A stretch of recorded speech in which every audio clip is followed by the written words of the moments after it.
So as I've noted, Schopenhauer was deeply influenced by his reading of Eastern philosophy, especially the philosophies of the Buddha and of Advaita Hinduism, non-dualist Hinduism.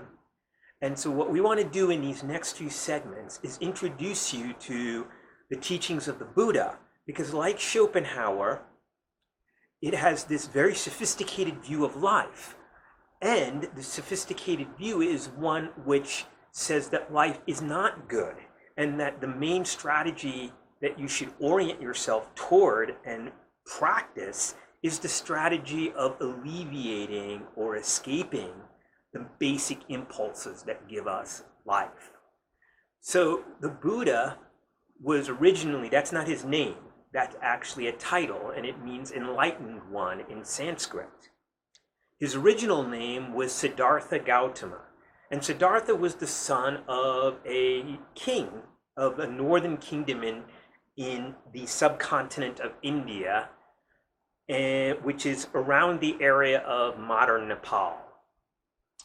And the story goes that his father and mother went before the Buddha was born, before Siddhartha was born, to get his future told by a soothsayer. And the soothsayer said this, that either one or two possibilities are going to occur with the Buddha. He's going to either be the greatest warrior and king that will live, or he will be the greatest holy man that ever lived. And of course, the father wanted him to become a king, and so he figured the problem would be him seeing life in a bad way and then wanting to escape.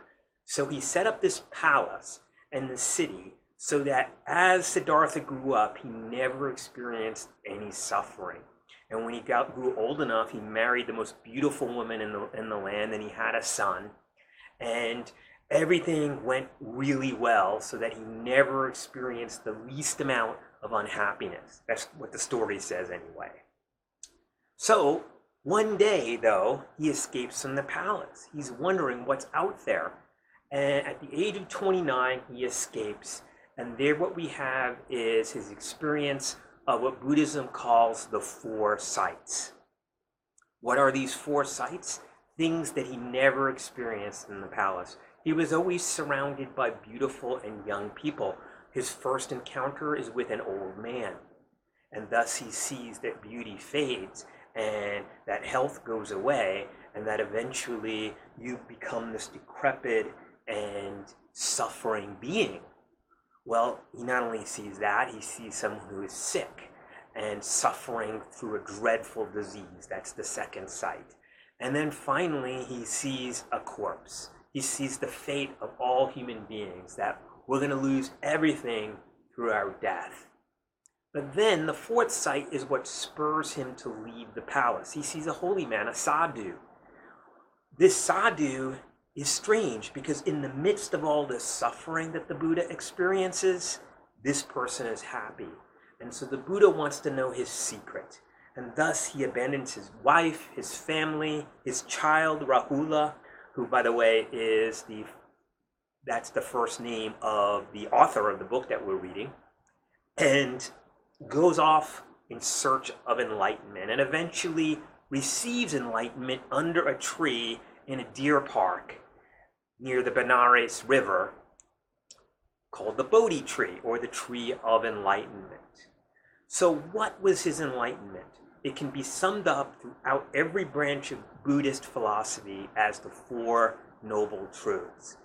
In this segment, we're going to talk to you about the first noble truth, and then each segment we will divide it up into each of the different noble truths.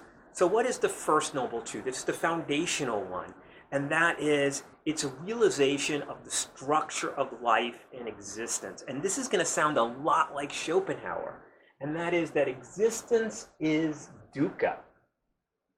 Now you might say, what is dukkha? Well, dukkha is a Sanskrit term. And I don't translate it on purpose because Schopenhauer and those whom he read actually misinterpret dukkha and translate it as suffering. Thus you get Schopenhauer's main dictum that life is suffering.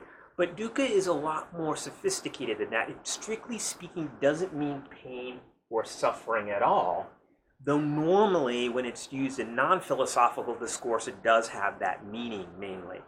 It has more of the three senses to it. That existence is changing, constantly changing, it's impermanent. No state remains the same. There is no eternal state. Every state changes because everything exists in time. Existence is empty of absolute existence. In other words, everything that you think has this sort of individual, substantial reality, when you get closer to it, you realize that it's empty of that kind of absolute, independent existence. And then finally, nothing is perfect. Everything has a lack to it, so that none of our ideals ever work themselves out in reality. There is nothing that's complete or without some type of imperfection inherent in its very existence. So thus, dukkha would better be translated as the source of suffering.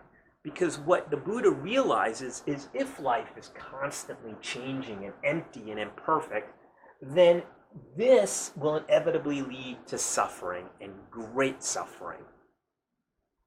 Now, why do we want to make this distinction, though? Why do we want to say that life isn't just suffering, or that let's just translate it as suffering? Because the Buddha believes that you can live this life in a state that isn't suffering at all, and that the secret is what he's going to give us, the secret of the sadhu, the man who is happy in the midst of suffering. But it's going to be a different kind of happiness, and it's going to be such that it's possible to coexist even in this changing, empty, and imperfect world. So, but how does this changing, empty, and imperfect world form the basis or the cause of suffering? 3 ways. Think about change itself. Change inevitably involves 2 things: actual pain, what is called dukkha, and loss. So obviously pain is suffering, so I don't need to explain to you how that's possible. Loss, though, is inevitable, even when you're happy. So happiness is dukkha because happiness will inevitably go away, either because you change or the circumstances that brought you to happiness change. So let's talk about how you change. I want you to do a little experiment for me. I can't witness you doing this, but just do it anyway. I want you to get on a lazy boy or some kind of comfortable chair that you have in your house or anywhere that you dwell, okay? I want you to get in that comfortable chair, and I want you to get comfortable. Okay, are you comfortable? Keep adjusting until you're comfortable. Okay, so now you're comfortable. Now what I want you to do is stay in the position you're in right now, that you're the most comfortable. Stay in that position. Don't move. I guarantee you that even though the chair remained the same, you moved. Why? Well, because even though the circumstances remain the same, you're seated in the most comfortable position, your body changed, didn't it? And this is witnessed by the fact that you changed positions after a while, didn't you? Which means that what? That comfort is lost because you changed. You often hear this in relationships. It isn't you, it's me. I've changed.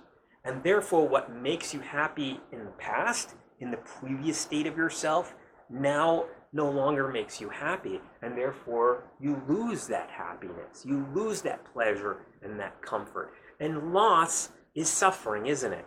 And obviously, there are other ways. You could remain the same, and therefore the same things make you happy. But nonetheless, the circumstances are guaranteed to change, because life is, and the universe and existence is constantly changing. It follows that loss will inevitably occur no matter how happy you are. And in fact, from this it follows that the happier you are, the more that happiness, because of change, will produce greater suffering. Think about it. Imagine all of your wildest dreams come true. Imagine you marry the person of your dreams and you have the perfect marriage, and you never argue, and you empower each other and build each other up every day, and there's not an unhappy time between you two. That never changes. Imagine you get the career of your dreams, the job of your dreams, just the right amount of money, neither too much nor too little, enough to do whatever you want. You have children, and these children are perfect. They always listen to you. They develop their own minds, but in a way that makes them friends as well. As just imagine your wildest dreams coming true. You get fame, you get fortune, you get all of those things. You're going to get them. That results from change of circumstances, right? But eventually, you're going to lose them. And therefore, the more ideal things were, the more you will suffer at their loss. Just like the old saying, the higher you fly, the farther you fall. And therefore, the greater the destruction when the fall hits the ground.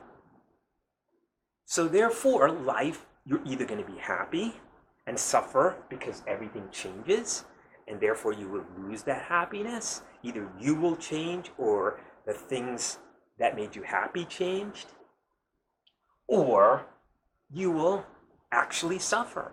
Nothing remains the same. Well, there are other ways for this to happen, right? Because everything is empty, therefore, our views of things are false. We believe this person is someone we can trust, right? And so we repose a lot of responsibility in them. And then what happens? They fail us, right? And when they fail us, we're disillusioned. We feel despair. And that will inevitably occur because we always absolutize things. We always think that what we view is real, but in reality, it's just our absolutizing, our making of an image that isn't real. My son, for example, I still picture him as a 6-year-old. That was the time when he was cutest and we had the best times together. And so when I picture him like that, what happens? Well, what happens is he's grown up, he's changed. And so no matter what I picture the world to be, it's going to be wrong because things have changed already and it's not quite accurate. So not only is that going to produce disillusionment and despair, but also it's going to produce disappointment even when I get what I want because of the imperfection of things. So let's say it doesn't change. Let's say I get what I want. But again, remember how Schopenhauer said that life's like a mosaic. Far away it looks good. When I get close, it's a bunch of broken glass. And so therefore, dukkha, because it is the idea that life and existence is constantly changing, nothing is absolute, and therefore our way of looking at things and our way of reasoning tries to absolutize things, and we're always disillusioned when we see the reality of it, that it's empty, and then it's imperfect, and so therefore even when things don't change, when what I thought of was really what it was, it's imperfect. It never meets up to the ideal. No enjoyment is ever pure. So you can see how the structure of reality is this changing, empty, and imperfect set of conditions forms the basis for suffering. And because our normal way of living will inevitably make us pursue happiness, we are always going to lose. We're always therefore going to suffer in one way or the other. So our next question is, how does this arise?